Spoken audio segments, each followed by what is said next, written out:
Hello, and welcome to VDCI CAD Teacher DAC 241 Introduction to Illustrator. Throughout this introductory level course, we'll break down the fundamental uses of Illustrator in addition to providing strategies for creating graphics and text designs.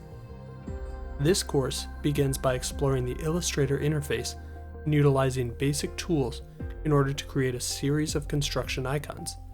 In Lesson 2, we'll work to create more complex icons, as well as begin working on fill-based icons and discussing how we can customize the icons we've created.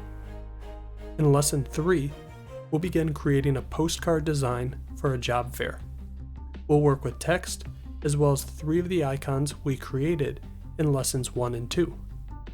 Finally, in Lesson 4, we'll put our skills to work creating a vector image from a JPEG, as well as we'll work with patterns, stylizing, and complete our postcard in order to prepare it for export.